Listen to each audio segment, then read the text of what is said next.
Excellent. People are starting to file in. Welcome, everybody. Every single time I host a webinar, I realize at this point I should have probably thought about some music to play. Every single time, I'm like, oh, doing this for years. So I won't subject anybody to any singing, but maybe just a little bit of waffling. But welcome, everybody.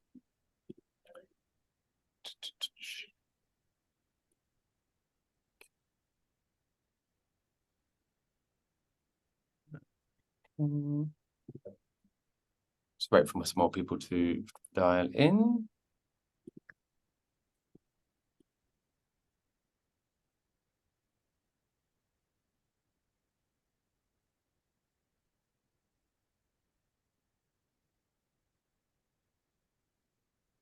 And there we go. Miriam, it'd be great if you can let us know when to start.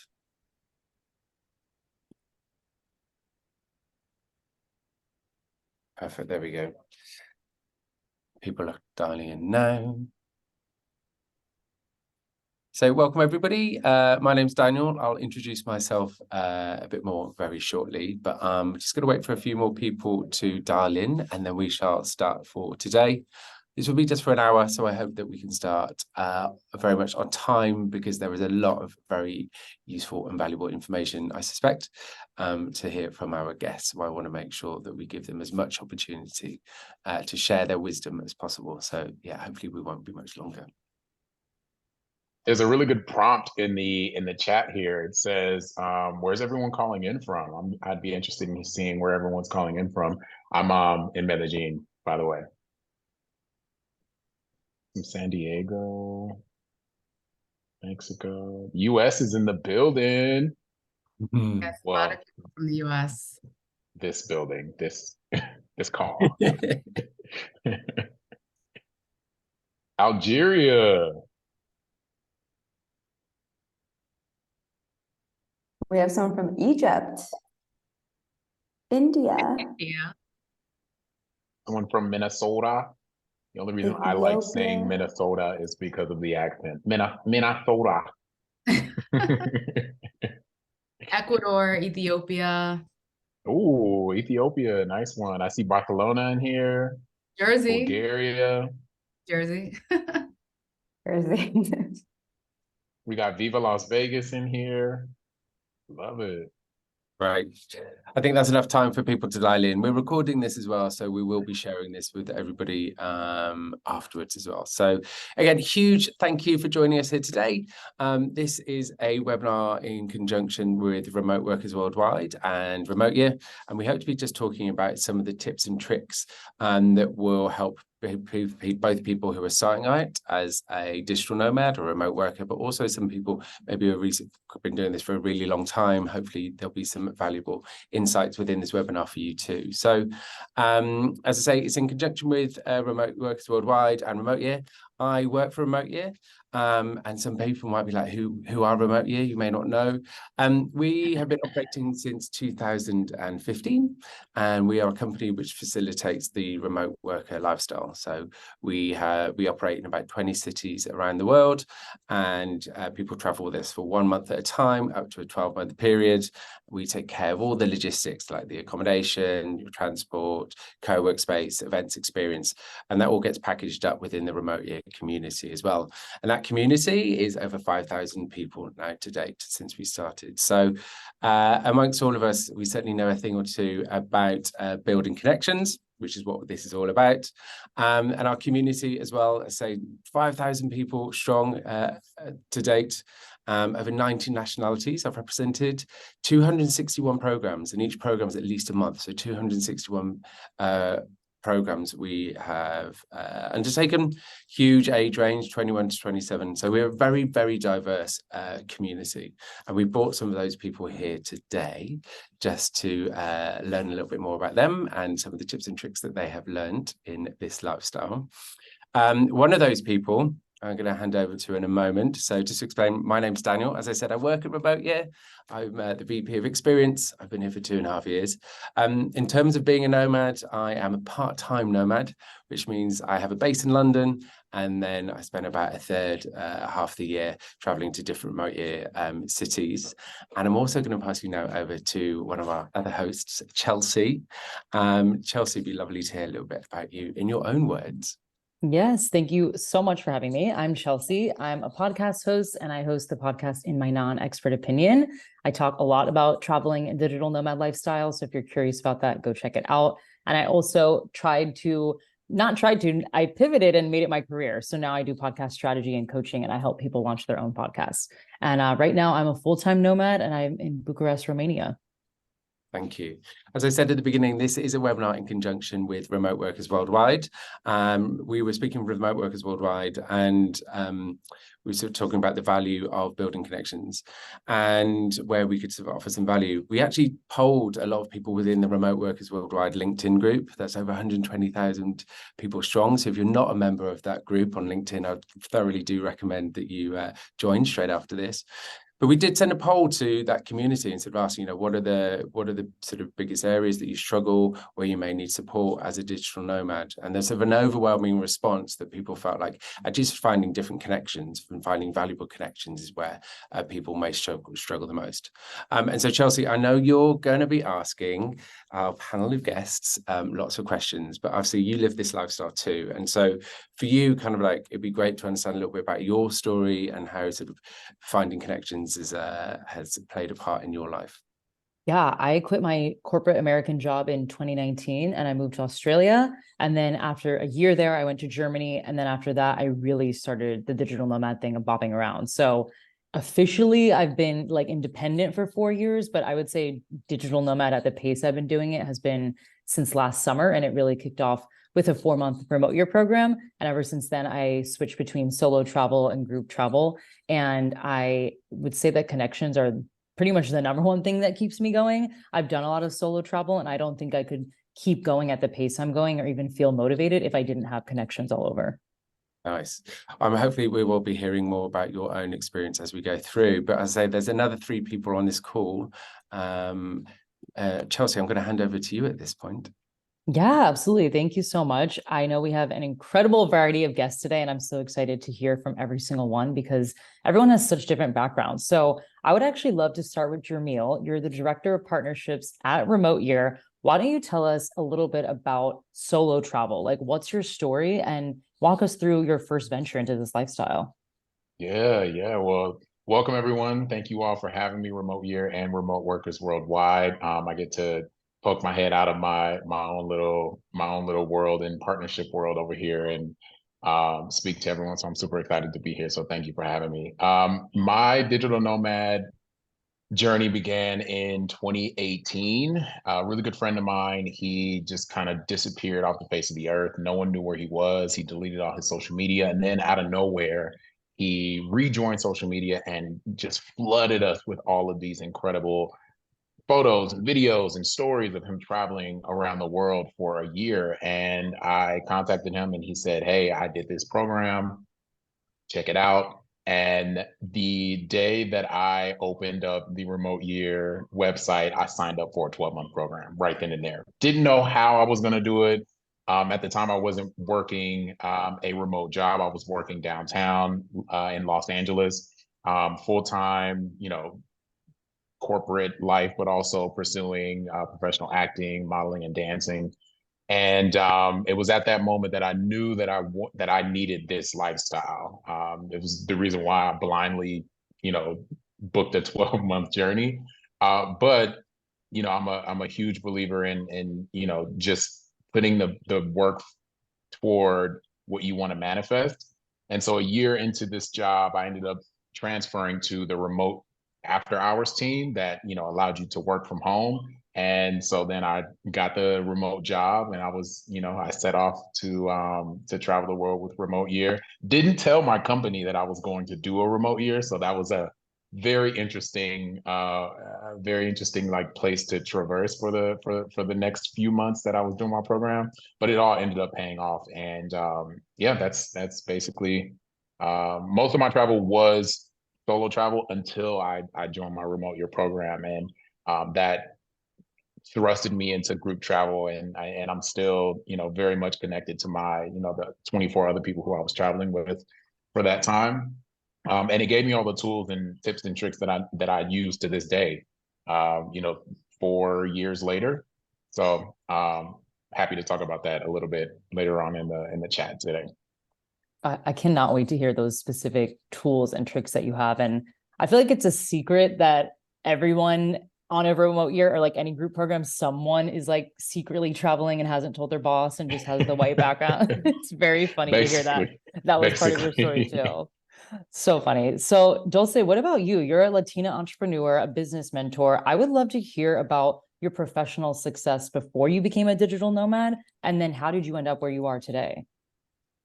Yeah, so I quit corporate America about maybe about 4 years ago, because I got to a place where my side hustle, as you would like to call it, was basically matching my current income. And it was one of those moments where me growing up, I'm born in the US, I'm a daughter of immigrants, and we grow up with this like pathway to be successful, which is get the good grades so that you can go to the right college and you can get the good job and then climb the corporate ladder. And that was my plan until, I kind of ventured off into like discovering like the online coaching world and starting my own social media company. And when the social media company started matching my corporate income, I was like, oh, maybe this path isn't the only path to success. So I decided to quit corporate America, went all in on my business. And then when 2020 happened with COVID, my way of getting through COVID actually was building my second business, which is the business that I'm doing now, which is more business coaching and mentorship and corporate consulting. And so that's what I did for about a year and a half, head down, wouldn't leave my space. That was like, I was just so obsessed and so passionate. I did get to a point where I was like, okay, I need to get out. I'm ready to start traveling. Things were opening back up. And then I was like, you know what? I'm just going to go take a month to go to Mexico City. Funny enough, I was like, okay, I found the Airbnb, I found the flights, and I was like, I'm going to like sleep on this. Obviously, I didn't sleep on this. I opened up Facebook and immediately remote your ad. I'm like, and it started in Mexico City. So I was like, oh my God, this is a sign. Whoa. So I actually didn't even sleep on it. I applied. Had the call the following day, booked my flights, booked my trip, and then I think it was like by the time I booked and the time the departure date was maybe about a month. And so 2 weeks in, I was like, well, I mean, I have built this company completely online. I don't have to come back. And so 2 weeks before I was going to leave, I decided I'm not coming back. So I started my nomad journey with Remote Years, did a 4-month program in Latin America. And then I've been solo traveling ever since, which has now been for about 2.5 years. Wow. I would love to hear in the chat. Could everyone drop a 1 if you either started a business during the pandemic or had a life shift where you're like, maybe I need to switch jobs and try to find a remote job so when everything opens up, I can travel? I would love to know. Like, yeah, okay. 1. Oh, a lot of 1s from Damien. Yeah. I feel like the pandemic opened our eyes to so much opportunity, and it sounds like that's been the catalyst for a lot of us traveling. And Heather, you founded Black in Portugal. I would love to know, you're in Lisbon as well. What's your story? Like, do you consider yourself a digital nomad, and what is Black in Portugal? Yes, so I hope I can see myself, because right now I cannot see myself at all. So if my eyes are going different places, I'm trying to hopefully look at the camera. So a little bit about me. I am a United States disabled veteran, and I have lived abroad. I lived in Japan for 2 years. I lived in a few states. And I noticed that when I lived abroad, life seemed better, mental health was good, and you met a lot of interesting people. You could form connections with people that you normally would never meet at all. So when I retired from the military in 2016, my daughter and I started traveling back to Japan. And we were like, you know what? Maybe we want to do this a little bit longer. So in 2019, we ended up backpacking through Southeast Asia. So I was working on projects and enjoying life with my daughter. And we were like, okay, you know what? Maybe we want to look into like the nomad lifestyle, just do like slow traveling. So March 2020, we were getting ready to go to Europe and backpack through Europe and just enjoy life. And everyone knows the pandemic hit, borders started shutting down. And I was like, you know what? It would be pretty cool to be stuck in Europe. I don't have to be in the US or anything. But then another part of me is like, I have a whole house, I have pool maintenance, I have all these bills. There's no way I could sustain life of a whole, house and everything and live comfortably in a different country. And no telling how long I would be, stranded there. So I believe in, March happened. So fast forward to August. Me and my daughter share the same birthday month. So I wanted to do something special for us. We haven't traveled. Lockdown has been crazy. My daughter, she's like, I got to get out of here. And Mexico was the only place that was accepting people, at least Americans. So we booked a 1 month stay in Playa del Carmen. And we ended up loving Mexico. We did not like Playa del Carmen at all because it's just too touristy. So I came back to the US and I was like, you know what? We're selling all of our stuff and we're moving to Mexico. So we sold all of our stuff. September, we came back. January, we moved to Merida, which is in the Yucatan, the Gulf of Mexico, pretty much. And that's where I want to say my part-time digital nomad was created fully. I will say there's a lot of amazing people that I met down there. And I think I'll probably talk more about this at the end of my segment. But I noticed that there were a ton of people that were working digitally, had their own business, started their own business. And for me, it was something new because coming straight from the military, most people in the military, at least when I was in, they weren't starting their own businesses. Their life was consumed by the military. If they did sell something, it was like something on the side, like nothing where like they're LLCing or corporation or nothing like that. So it really opened my eyes. So our time ended in Mexico. My daughter was going to college soon, and we needed, a place where she can get back into the school system. We were out of the school system for 5 years. I was world schooling her, and then we ended up in Lisbon. So one thing I liked about Mexico was the people that were there, not just the expats, but the locals as well. But I really needed a community, a thriving community, to come with me or to form or whatever in the new country I was going to be in.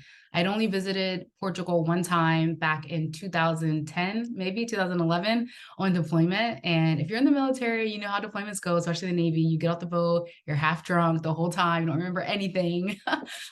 So when I came back, I was just like, wow, I can actually build community here. And that's what I did. I saw a need for something and I created it. I had no intention of creating any communities when I moved here. And it just happened that way. So we travel sometimes since my daughter's in school still. We don't travel as much as we want to. But we did do some backpacking or traveling through Europe this summer. Now that she's back in hybrid school, we'll be doing more traveling outside of the tourist season. But yeah, that's a little bit about me, and I'll share more when the next question comes. Amazing. And I feel like you just mentioned something so important is that you saw white space and you're like, I could fill this with my knowledge or my background or experience. And I think that's just good advice for anyone listening. Like, create what you wish existed. So I love that. Now, I know this is all about making connections, and I know some of us have done solo travel and group travel. And so I want to turn this back to Jermeel. With who do you try to make connections with? And like, what's your approach when you're traveling, especially at the pace that you do? Great question. I obviously there are built-in communities that I can just immediately sort of pseudo into that I can, have commonalities with, right? Like nomads abroad, and when I was living in Playa del Carmen, blacks in Playa del Carmen, or blacks in Portugal, or etc. However, I love immersing myself in the local culture in whatever way I can. So I try to find, based on my passions, based on things that I love to do, based on just who I am as a person, I try to also find those things in wherever I am. So, for example, I was recently in a Eastern European country, and there weren't too many people who looked like me. So there weren't too many people who who could immediately relate to, you know, something that I was interested in. So what did I do? I went on, you know, Google, and I just did a general search of different, you know, dance studios in this city. And I ended up finding some, and, you know, messaged them on WhatsApp and said, hey, can I come take a class? I also did the same thing in Sao Paulo, Brazil. Went, took some classes, met some people. And, you know, that turned into, hey, would you want to go out with us? Do you want to get some drinks? Do you want to get some food?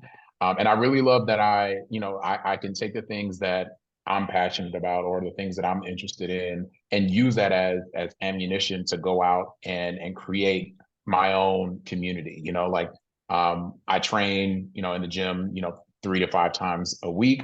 And so one of the tips that I'm happy to give you all is if you do train, use social media to your advantage, right? So I'll do something like secure my accommodations in whatever neighborhood, and then I'll see where the nearest gym is to my accommodations. I don't like to do a lot of walking, so I try to stay within a 5 to 10 minute walk. But then I'll also just like search that gym geotag in Instagram or on TikTok, and then I'll just go through that, you know, the posts that, you know, people who attend that gym have posted, right? And if I see someone who stands out, or if I see, you know, someone who looks like me or whatever, right? If I see anyone who basically stands out, I'll boldly send them a DM and just say, hey, I'm Jamil. I'm, you know, going to be in your city, or I'm in your city, would love to maybe, you know, meet up at the gym and train together or whatever. You know, so I would encourage, if you are looking to build community, try to go within first, right? Look at who you are, try to see what things that you like, and then go outward and try to find how you can be in that space comfortably, right? Because if it's something that you like to do, something that you're passionate about, you'll be in an environment to where you'll be open enough to receive people because you're in your comfortable space. So that's one of my tips. That's the Jamil tip of the day. That's a specific tip too. I feel like I've never heard someone say that, especially as a digital nomad. So what about what's not been helpful? Because we all hear advice that we're like, that's just not helpful at all. Like, is there anything that you wouldn't recommend or would highly suggest people don't try?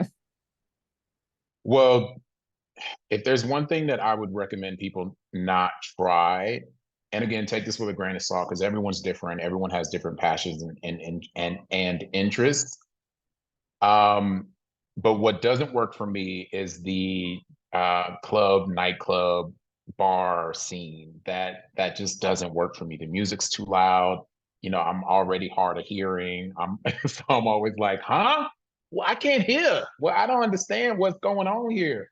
So I just try to avoid making connections in those spaces, just because it doesn't work out. People are drunk. They're like, you know, all over the place. They're, you know, looking for one thing or another.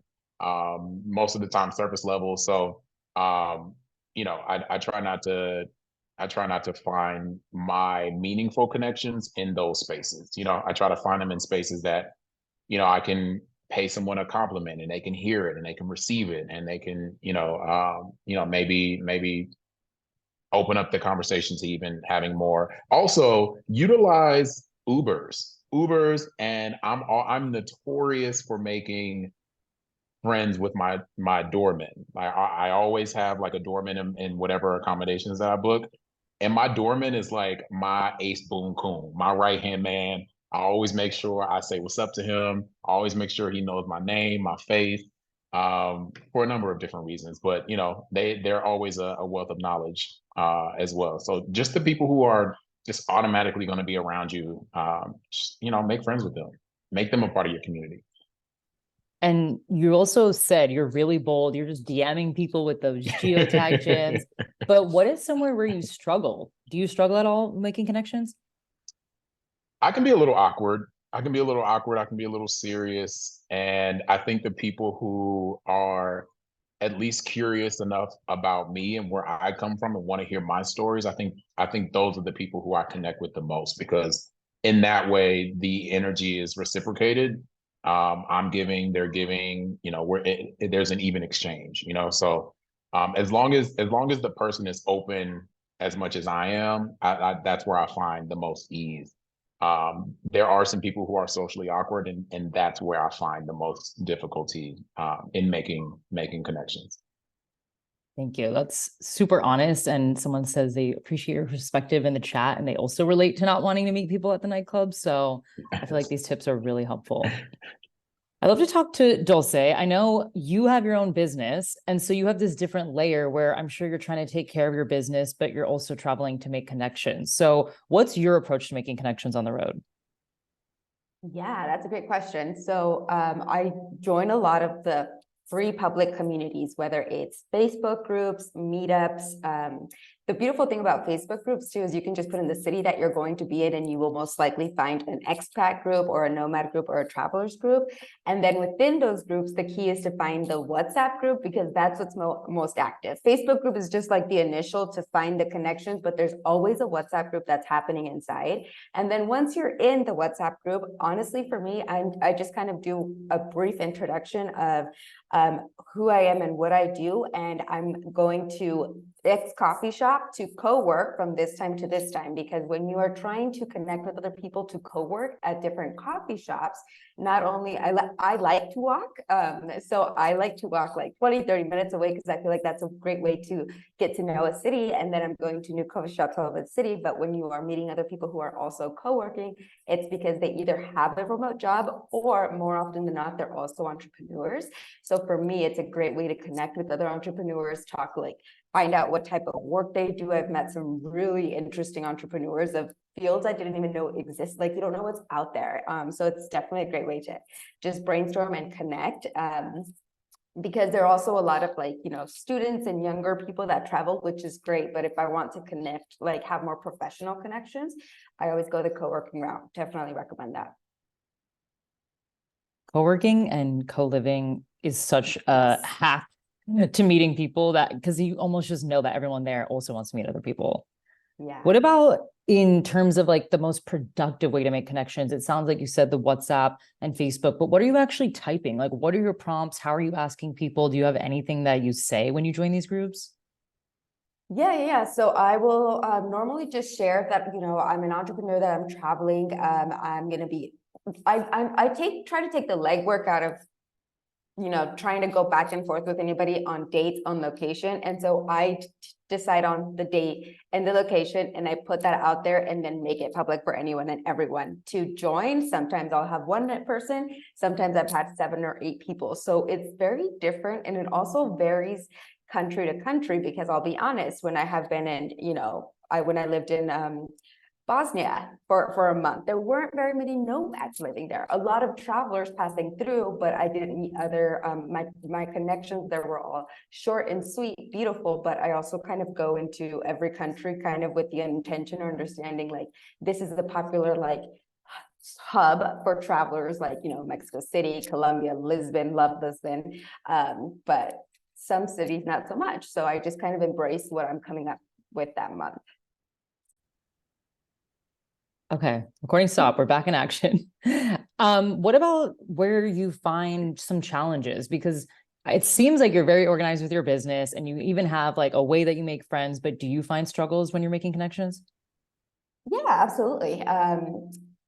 Sometimes if I am connecting with, I try to be intentional about connecting with the locals. One of my fun ways and little tips and trick of connecting with locals is within, the first 2 or 3 days that I'm in a new city or a new country, I will do all of the free walking tours that are available. And then I will basically make my tour guides become my friends, but in a very nice way. I asked them politely if they would like to be my friend. I'm going to be here for X amount of time. And so when I try and make those connections, it's great because they live there and they can introduce me to their friends or their community. They can give me those personal recommendations. However, that's not always the case, right? And so sometimes there is the struggle of, depending on what city I'm in or what country I'm in, that there's not going to be connections made, and just kind of embrace that. But that's also where I really embrace my online community. My business is completely online. And so I embrace my online community by also doing kind of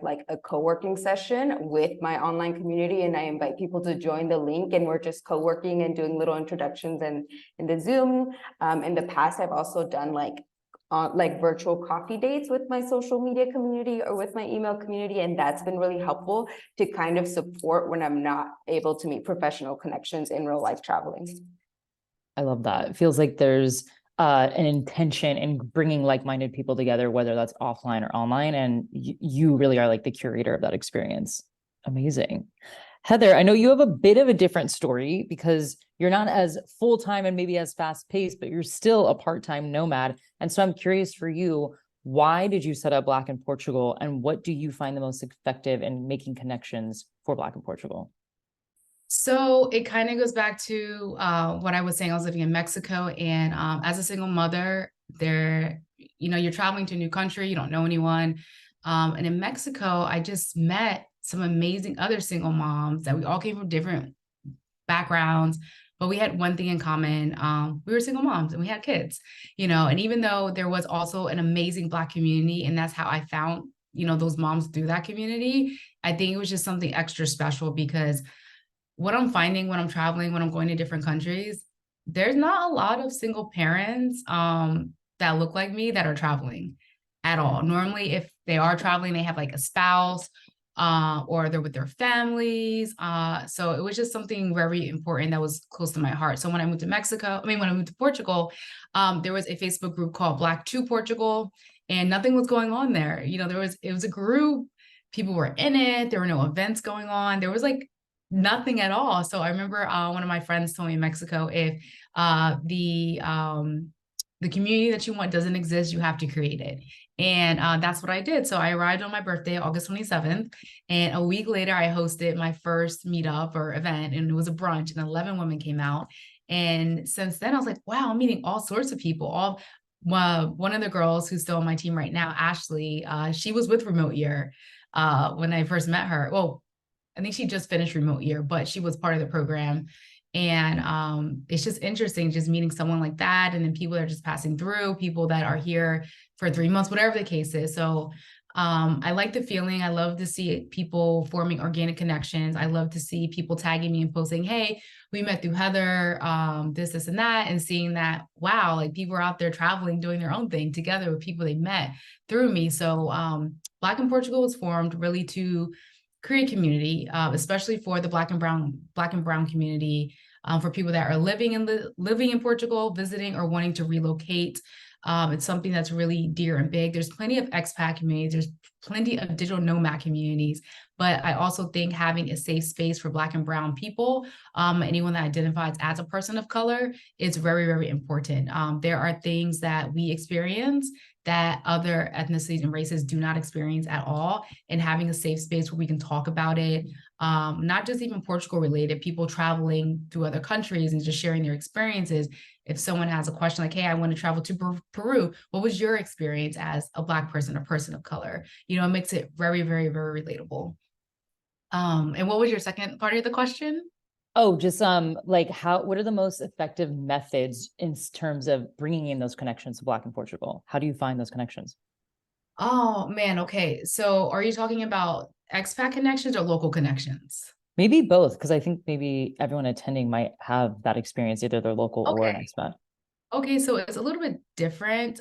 So for the expats mainly, I host events. I do like karaoke, happy hour, brunch, dinners, informal meetups. We do have several WhatsApp groups. We have a main one. We have like a parents under 12, a digital nomad, like tech group, several other groups. And that's the number one way as well. Of course, posting on Instagram. And then from those events, people are talking, sharing. As far as the local connection, the way to go about it is way different. It's kind of like the opposite. What has worked for me is showing up to these events, showing up to markets, showing up to pop-up shops. I honestly like to annoy people. Like if I find someone that's like really interesting and I like what they're doing, like I'll go support them, and then I'll just start having random conversations with them. And then I'll send like a follow-up message in like their DMs, be like, hey, it was so fun meeting you. Thank you for sharing the information. When's your next event? When's your next pop-up? Whatever. I think building organic relationships with the local community is extremely important. Already, digital nomads have a negative light here in Portugal. There's like graffiti about us, we need to go home, like we're all sorts of things. Because I think that not all digital nomads, but you know, there's one bad apple, it spoils the bunch. We come here and we're just takers, we're using resources, we're not really giving back to the local community. And even though I'm here full time, but I do travel, I do like to give back, whether it's supporting, sharing a post, buying tickets, buying merchandise. I think those little small efforts do go a long way. I know some people don't care about that. There are some people that wish they can make organic connections with the local community because they're interested about the culture, their backgrounds, especially the African diaspora here, which, you know, I even found out about Portugal colonizing 5 African countries that just got their independence like recently, and things like that, like we don't learn about in the US. So coming from the US, learning about the African diaspora and their experience and their culture and their background, I think is very, very important.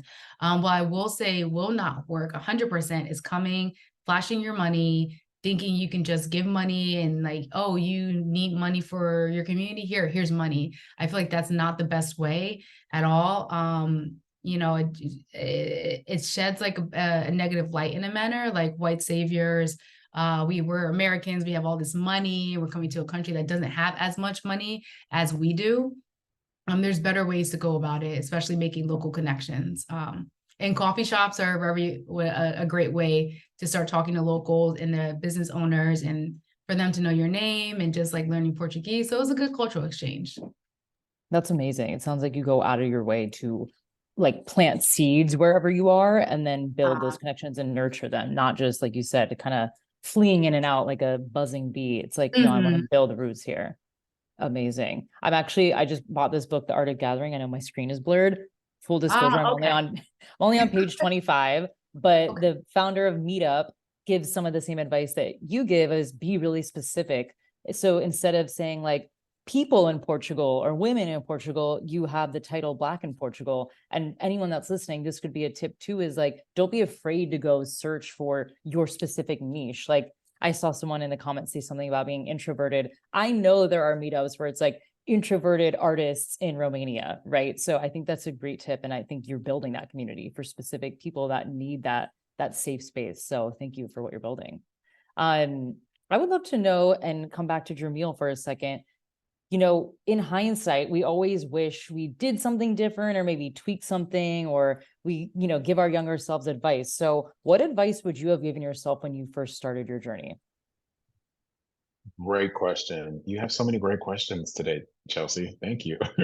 I would say the advice that I would give my younger self when I first started this digital nomad journey is to fully embrace even more what each community and culture has to offer, by not being afraid to really go into the community and the city or wherever outside the city and explore more and meet and get out of my comfort zone of meeting people who are not in like that safe space, right? You hear all these horror stories of, oh, it's not safe there, or you have to, you have to be on guard, you have to, and this is something that I'm still learning today. I remember recently traveling to Salvador Bahia, which, if you know anything about Salvador Bahia, it's the most populated city in the world with Black people, second only to Africa.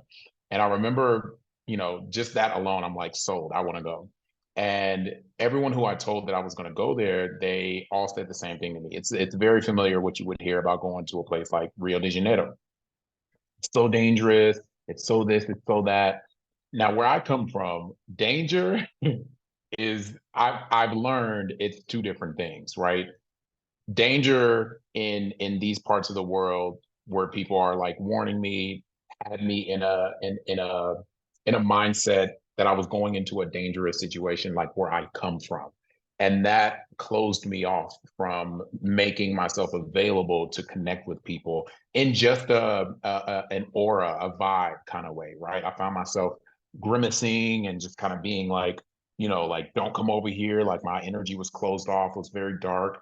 And so, that's the same when I first started, just the unknown, right? And you're taking in all this information from a lot of different people of like, be careful, it's dangerous and all that. But what I've found is, no one, if you don't put yourself in that situation, danger won't come find you, you know?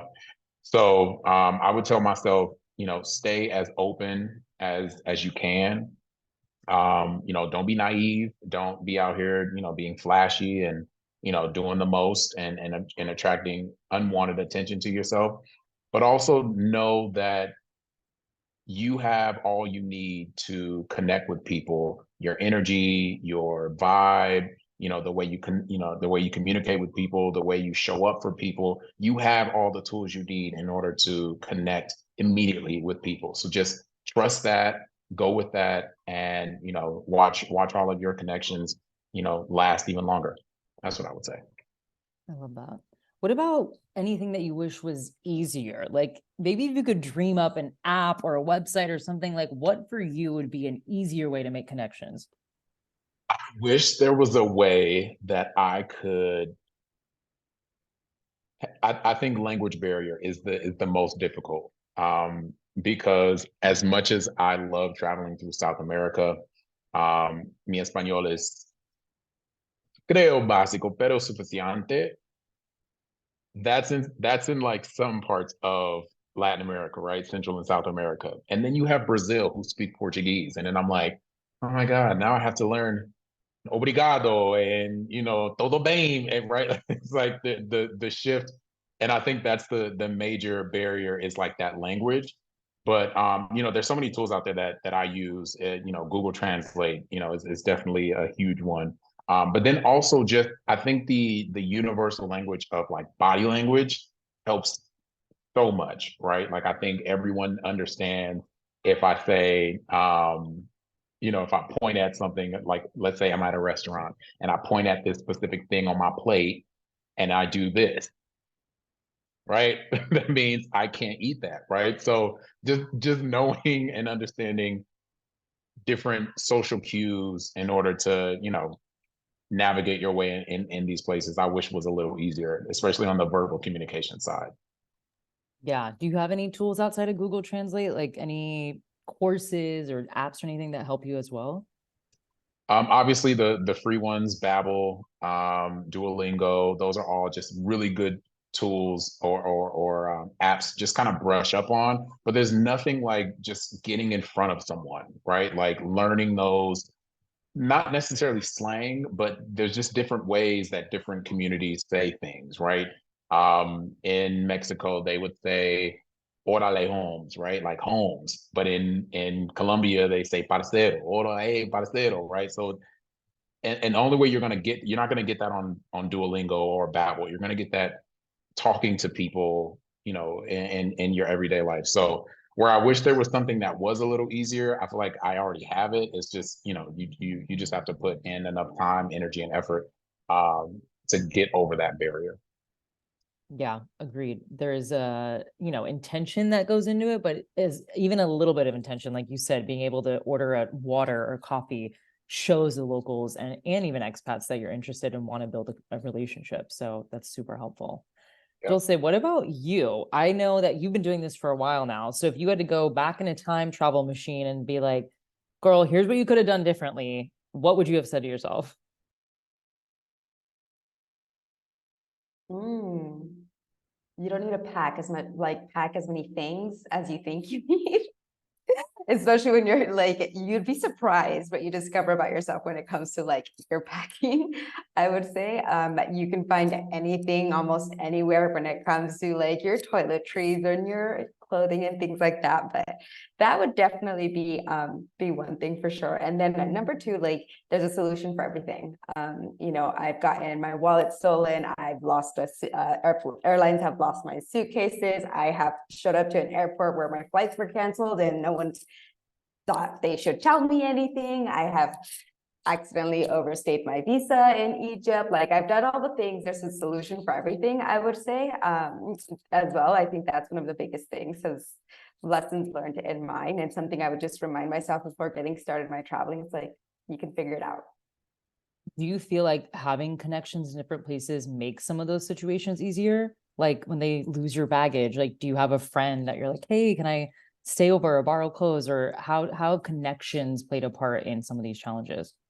Oh, that's such a good question, and immediately reminds me of a really specific example where when I was in Egypt, I actually befriended one of my Uber drivers.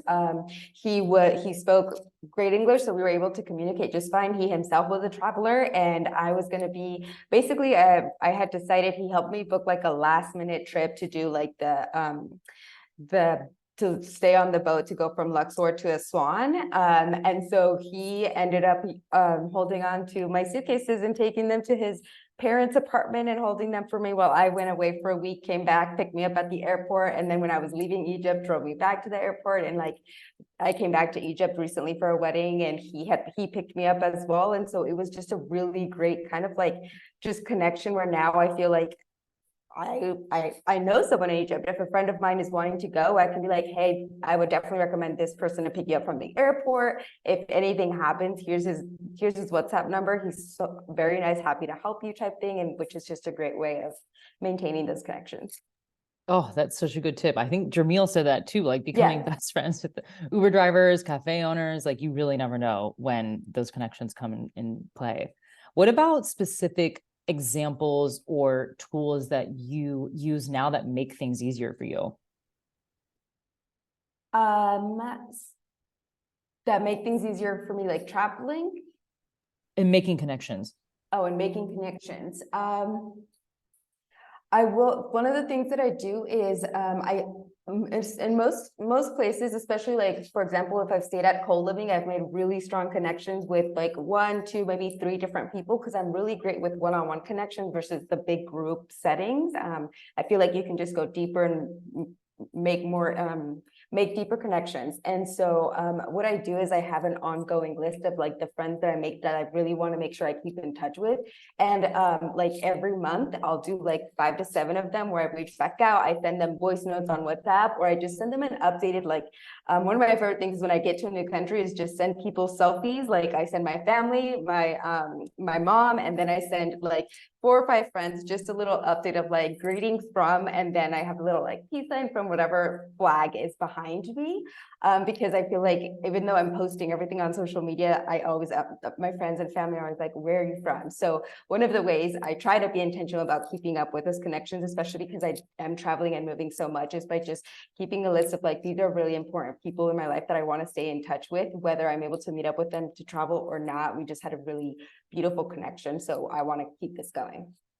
Oh, so good. And fun fact for everyone listening, I'm in a co-living space right now in Bucharest. I just found out Dulce was here a month ago. She knows the community manager that's my neighbor right now. And so we're not even in the same country and we already have this connection, which just shows you, like you said, how sometimes these spaces that are built for making connections like co-living can continue to make this spider web of like more connections. It's just really cool. Awesome. Heather, what about you? What advice would you have given to yourself when you were going back and trying to make connections while traveling?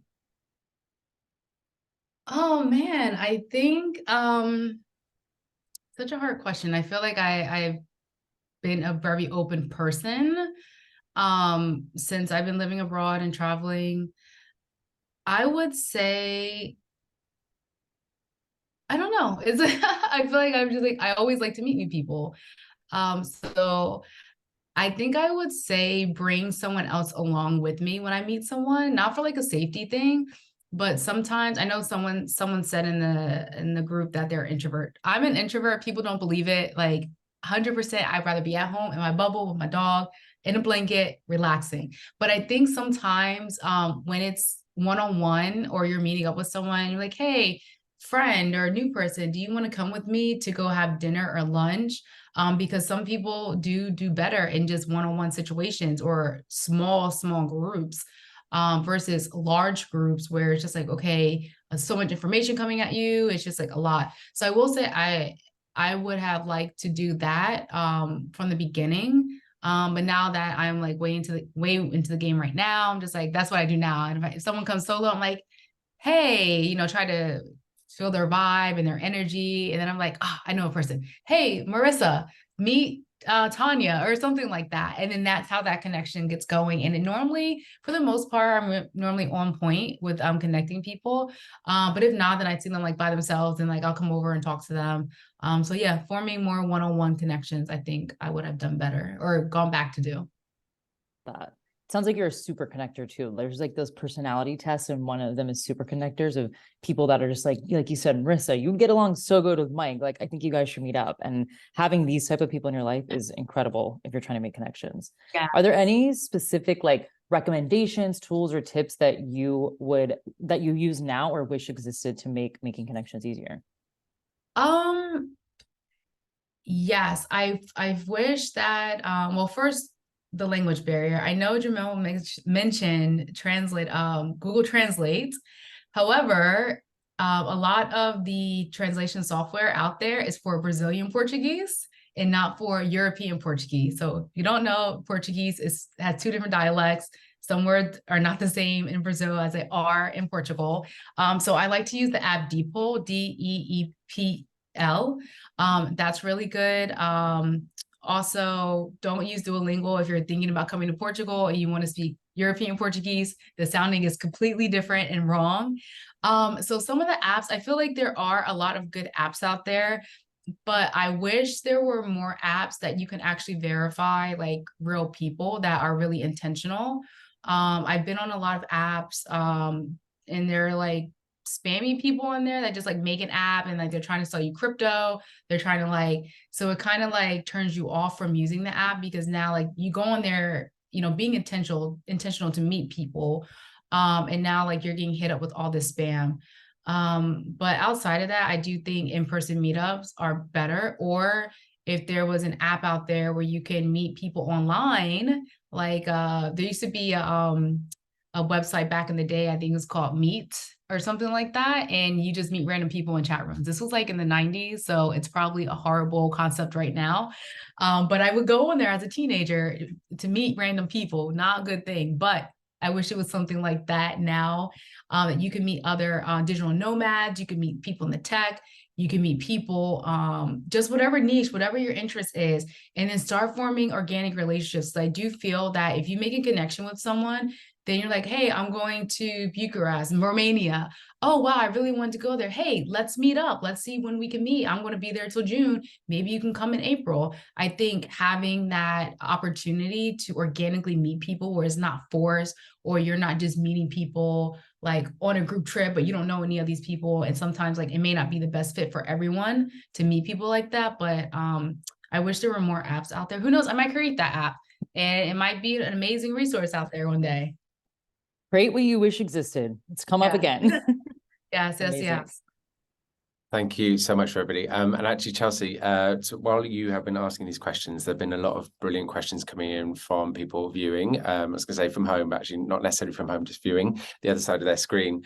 And I've got some of those questions here. And actually, as I've been going along, I've just made some notes, and I can see that we've got Jamil here, and his top tip is to make sure that you follow your interests and do what you love, and that's a great way to find connections.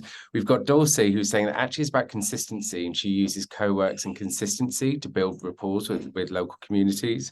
And then we've got Heather here as an example of like, if the community and the connections don't exist where you're going to, then plant those seeds and make them happen yourself.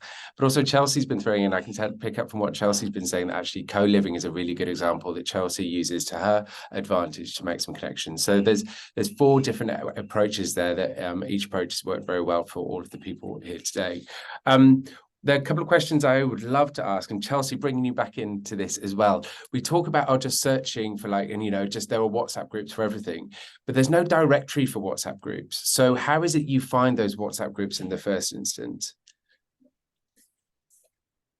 Is this directed at me or just anybody? Okay. Actually, yeah, I think you can answer this one, I'm sure. I join a lot of Slack channels, and then I find the WhatsApp groups. So I'm actually in one called Nomad list. And I think there's like 30,000 people. And then they have all the channels like Bucharest, Spain, Istanbul, etc. And then I'll ask in there, hey, does anyone have a WhatsApp link for like women in wellness or writers or creatives? And then someone usually has something to share, like a meetup link or a WhatsApp. And that's usually how I do it. Great, thank you. I think it's always a bit mysterious, like, you know, these things that exist out there, but how do you even find them? Like, you don't know what you don't know. So it's great to know that there are some tools. Is that the same for all of you as well, about finding these different groups? Is that a similar method that you all use, or does anybody do something differently? I use Facebook to find messages. I mean, to find WhatsApp groups. Also, people are a lot on Telegram too. But sometimes people are like, oh, I want to do this, but I don't see it anywhere. Oh, I'll create it. And then people are just sharing it, or word of mouth is a lot of times how I find things or hear about them. Right. Thank you. And also, like, what we haven't quite touched upon is sort of the differentiation. Is like, is your approach the same as trying to find like other digital nomads versus local community? I think, Heather, you touched upon that actually you have different methods depending on who it is you're trying to make connections with. And what about for you, Dulcie? Do you change your approach depending on who you're trying to meet? Yeah, if I'm trying to make local connections, I go befriend, like Jermil said, the Uber drivers. I really love befriending my tour guides, whether it's a walking tour or a cooking class. Cooking classes are great because you're usually going to someone's like home, so it's someone's mom, and they're just like the loveliest humans.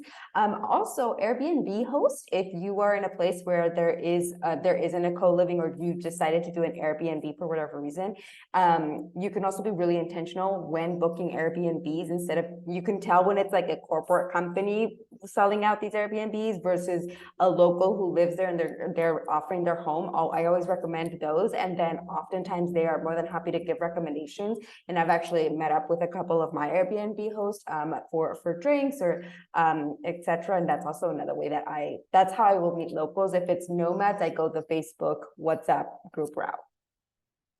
Thank you. I think it's really helpful to make that distinguishment, not sure that's a word, but it's easy to make that differentiation between the two.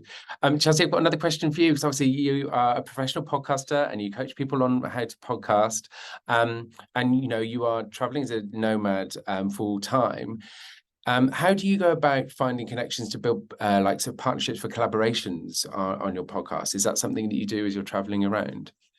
It's actually, they usually come from online. And then if I find out we're in the same place, then we'll go get a coffee or chat. And then we'll find out, yeah, we might have some similarities. And we'll then decide, should we run a workshop together? Should we do interviews on each other's podcasts? This just happened recently. Like, I met this girl in a Facebook group. We met in Hamburg not even last year, 2 years ago. And then this past week I was on her podcast, and we were catching up because now she's a full-time nomad and has her own business. So I do think it starts online, and then if there's a vibe there, then we'll try to see if we can collaborate business-wise. Thank you. And I've got another question here from Mandy. And Mandy's asking, what are the most sort of vibrant digital nomad communities that you've come across? Because as you said, Dulcie, you've already touched on, obviously, there's not necessarily the same sort of mass of people from place to place that you go to, which is exactly what we expect.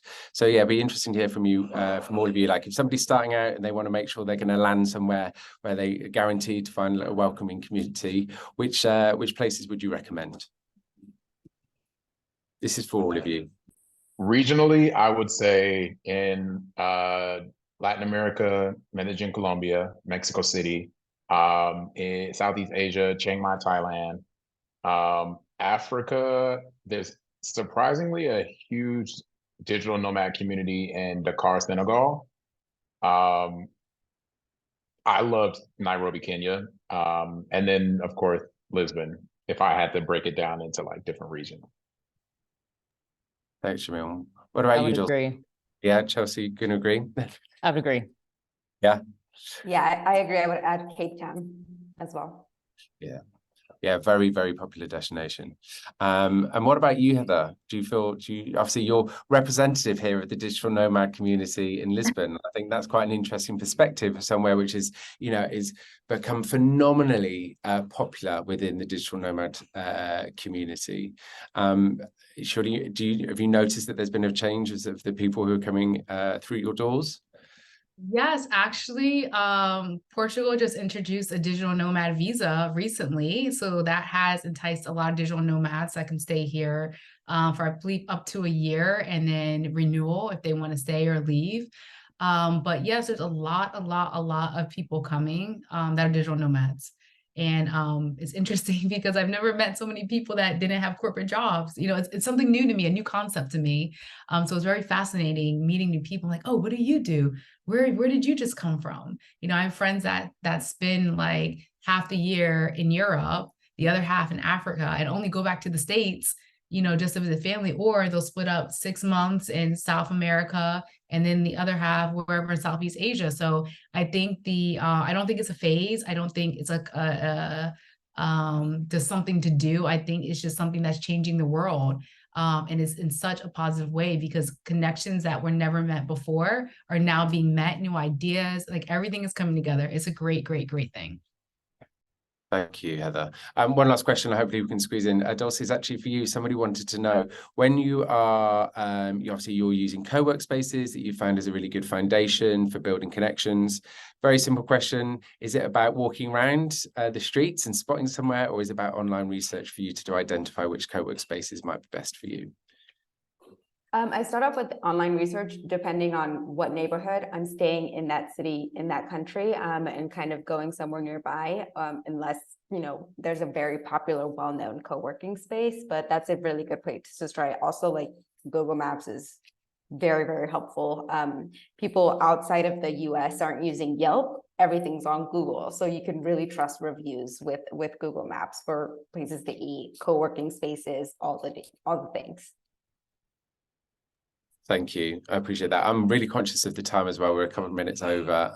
And this has been so helpful. I know that I can continue talking for hours, and actually I need to rein myself in. We are going to be sort of summarizing some of the notes from some of the tips that have come out of today and sharing those links with everybody who attended. So if you have been sort of absorbed and you forgot to write something down, then we will be sharing this with you afterwards, just so you can then hopefully use some of these tips to your own advantage. As I say, whether you're just starting out as a digital nomad or whether you're sort of full time and you're like, oh gosh, I hadn't thought about that. So hopefully there was something here for everybody. I'll also be sharing with you, everybody, the details of our guests today, because they've all got incredibly interesting stories. So if you want to follow up with them, we'll provide their details, their LinkedIn and their Instagrams, so you can find out more about what they do as well. In the meantime, we really would love some feedback. My colleague Miriam has just posted a link in the chat. It'd be great. Just take 2 minutes to let us know if this gave you what you needed and what else you might like to hear from us in the future in other collaborations. But that's it for now from me, and from a huge thank you to everybody who has taken part today, and in particular our guests, so Jamil, Heather, Dulce and Chelsea. Thank you very much, and hopefully see you all somewhere soon. Bye for now. Thank you, Bye, everyone. everyone. Thank you. Bye.